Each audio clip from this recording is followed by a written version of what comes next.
అస్మద్గురుభ్యో నమః. శ్రీమాత్రే నమః. అష్టైశ్వర్యాలతో సిరి సంపదలతో జీవించాలని ఎవరికొండదు చెప్పండి. కష్టపడకుండా హాయిగా ఉండాలని ఎవరికొండదు. అసలు కష్టాలే లేకుండే బాగుండు అని కూడా అనిపిస్తూ ఉంటుంది కదా.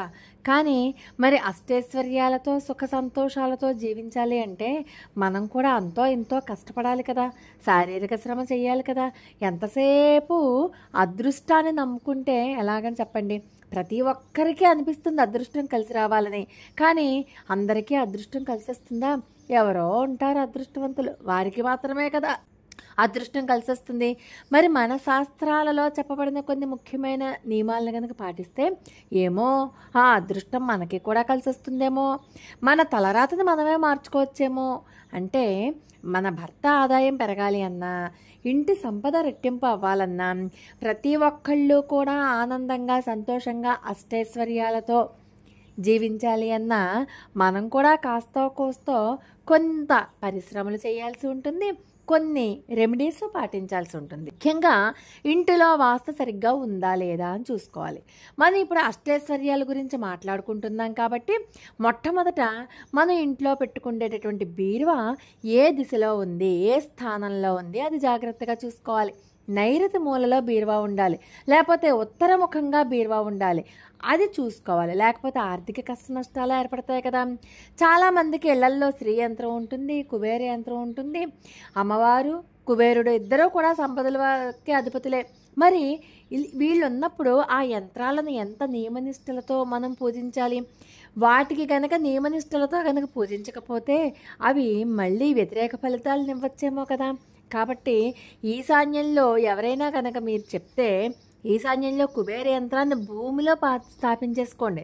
లేకపోతే ఏ ఇబ్బంది లేని విధంగా ఒక రేకు మీద రాయించుకుని పెట్టుకుని పూజ చేయండి. కానీ శ్రీ యంత్రానికి మాత్రం నియమనిష్టలు ఉంటాయండోయ్. కాబట్టి మీరు చాలా జాగ్రత్తగా నూతన ఆదాయ మార్గాలు ఏర్పడే దిశగా మీరు కొన్ని నియమాలు పాటించాలి. చాలామంది ఇళ్లల్లో భోజనాలు చేసి ఆ కంచంలోనే చేతులు కడిగేసుకుంటూ ఉంటారు. అసలు అలా ఎప్పుడూ చేయకూడదుట. భోజనం అయిపోయాక వెళ్ళిపోయి ఎవరి చేతులు వాళ్ళు కడుక్కున్నాక ఆడవారు ఏం చేయాలట, చేతులు కడుక్కొని వచ్చాక అప్పుడు ఆ ఎంగిలిపేట్లు తీసి కింద ఉన్నటువంటి మెతుకులన్నీ తీసి చెయ్యాలట. లేకపోతే లక్ష్మీదేవికి అసంతృప్తిగానే ఉంటుందట. ఇంట్లో ఆదాయం తగ్గిపోయి ఆర్థిక సంక్షోభం ఏర్పడుతుందట. మరి స్త్రీలు శుక్రవారం పూజ చేసేటప్పుడు అమ్మవారికి నైవేద్యంగా ఎండు ద్రాక్ష కానీ ఎండు ఖర్జూరాలు కానీ ఖచ్చితంగా నైవేద్యంగా పెట్టాలి. ఇదివరకు కూడా మనం చాలాసార్లు ఇదే విషయాన్ని వీడియోలో చెప్పుకుందాం. ఇంట్లో జాతకంలో ఎప్పుడూ దురదృష్టం వెంటాడుతూ ఉంటుంది, ఏ పని చేసినా కలిసి రాదు. అలాంటి వాళ్ళు ఉదయం నిద్ర లేవగానే వినాయకుడి ఫోటోని కానీ ఏనుగు తొండాలు ఎత్తి ఉంటాయి చూసారా, అలాంటి ఫోటోలు కానీ ఖచ్చితంగా చూడాలన్నమాట. అలాగే భర్త సంపాదన పెరగాలి అని చెప్పి కోరుకునేవాళ్ళు, వాళ్ళకి కూడా సంపాదన కావాలి అని చెప్పి కోరుకునేవాళ్ళు ఆకుపచ్చ రంగులో ఉన్నటువంటి 5 యాలకులు మీ భర్త యొక్క సంపాదన డబ్బులుండే పర్సులో కానీ, అలాగే మీ పర్సులో డబ్బులు పెట్టుకునేటటువంటి బ్యాగులో కానీ పెట్టుకోవాలి. అలా చేస్తే వాటికి డబ్బుని ఆకర్షించే శక్తి ఉంటుంది.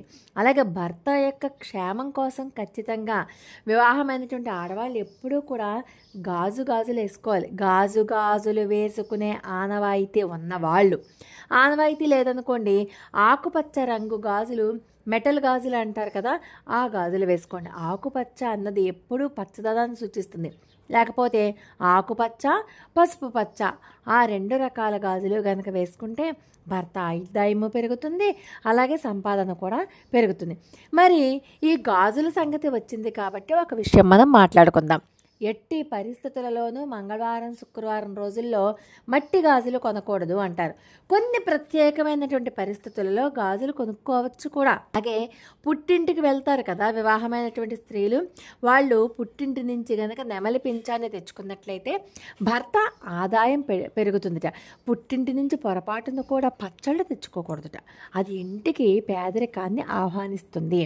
కాబట్టి మీరు ఆ రకంగా పుట్టింటి నుంచి ఏ రకమైన పచ్చళ్ళు తెచ్చుకోకండి. ఇక మనీ ప్లాంట్ పెంచుకునేటటువంటి అలవాటు ఉన్నవాళ్ళు మీరు ఖచ్చితంగా మనీ ప్లాంట్ని ఇంటికి ఆగ్నేయ దిశలో ఇంటి లోపల పెంచుకోవడానికి ప్రయత్నం చేయండి. ఇంటి బయట కాదు, ఇంటి లోపలే మనీ ప్లాంట్ మొక్కని పెంచుకోవాలి. అప్పుడు ఇంటి యొక్క ఆర్థిక పరిస్థితి మెరుగుపడుతుంది. ఇంటి బయట మాత్రం ఎట్టి పరిస్థితుల్లోనూ పెట్టుకోకండి. అలాగే మనీ ప్లాంట్ పెంచుకునేటటువంటి ఆ కుండీ ఉంటుంది కదా, అది ఆకుపచ్చ రంగు కుండీలో మీరు మనీ ప్లాంట్ మొక్కని పెంచుకోవడానికి ప్రయత్నం చేయండి. అలాగే మన లక్ష్మీ స్వరూపంగా భావించేటటువంటి బీరువాను ఎప్పుడూ కూడా గుడ్డతో తుడవాలి, కానీ బీరువాకు బూజులు ఉన్నాయని చెప్పి చీపురుతో తుడవకూడదు. అలాగే మంచాన్ని కానీ, కుర్చీని కానీ, పడుకుండేటటువంటి కుర్చీని కానీ, సోఫాలను కానీ, బీరువాలను కానీ ఎప్పుడు పొరపాటున కూడా చీపిరితో దులిపారా వెంటనే మీకు ఆర్థికపరమైనటువంటి కష్ట నష్టాలు ఎన్నో ఏర్పడతాయి. ఎట్టి పరిస్థితులలోనూ చీపురు వాటికి తగలకూడదు. కొంతమంది చూడండి, ఊడుస్తూ చీపురు జారేస్తారు మంచాలకి, కుర్చీలకి, బీరువాలకి. అలా కూడా ఎట్టి పరిస్థితుల్లోనూ చేయకూడదు. అలా చేశారా ఆ రోజు నుంచే మీ ఆర్థిక పతనం ప్రారంభమవుతుంది. అలాగే మీకు ఇంట్లో విరిగిపోయిన, తుప్పు పట్టిపోయిన, పగిలిపోయిన వస్తువులు ఏ ఉన్నా సరే అవి వెంటనే తీసేయండి. అలాగే పాత చిరిగిపోయిన బట్టలు ఉన్నా కూడా తీసేయండి. వారానికి ఒక్కసారైనా సరే ఇంట్లో సాంబ్రాణి పొగ వేయండి. అప్పుడు మీకు చూసుకోండి, మీ ఇంట్లో మీకు తెలియకుండానే కొంత మంచి శక్తులు ప్రవేశిస్తాయి. మీ ఆలోచన విధానాన్ని మారుస్తాయి.